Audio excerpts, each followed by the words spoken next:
Hey everyone, today is the last part of our writing workshop where we're going to be going over conclusions.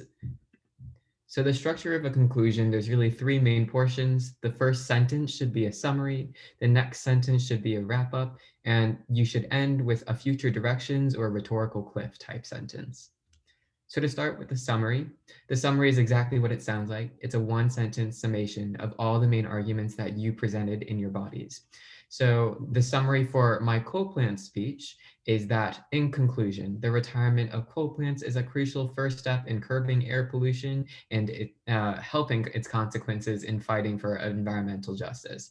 Notice how like this is kind of like typoed right here, but the point is that you just reset all of your three main arguments that you should have in your body sentence.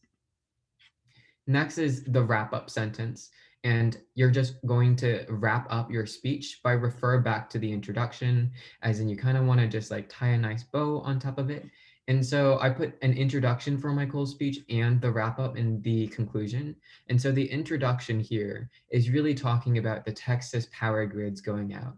And it says specifically that coal, gas, and nuclear energy lost nearly twice as much power than renewable energy sources.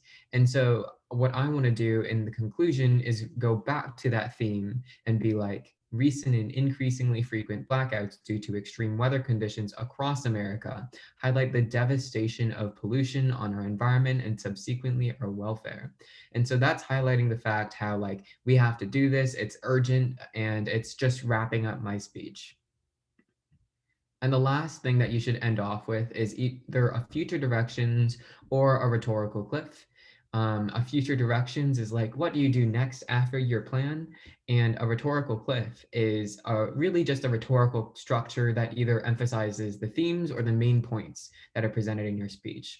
So in my Cole speech, I did the rhetorical cliff, and I just wanted to rehash my arguments. And I'm like, if we really want to protect our quality of life, our nation's productivity, and the world's health, we must heed the call to action and begin phasing out coal plants to stop environmental pollution.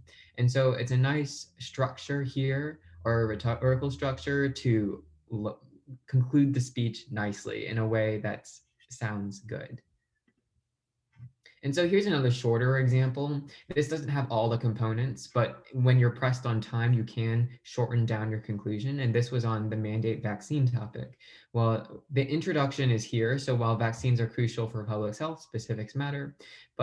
And then in the conclusion, you can see once again, the summary sentence is one of the most important things, that in conclusion, rather than benefiting public health, vaccine mandates will increase social division and backlash. If your conclusion is only one sentence, you should really just make that sentence a one summary sentence.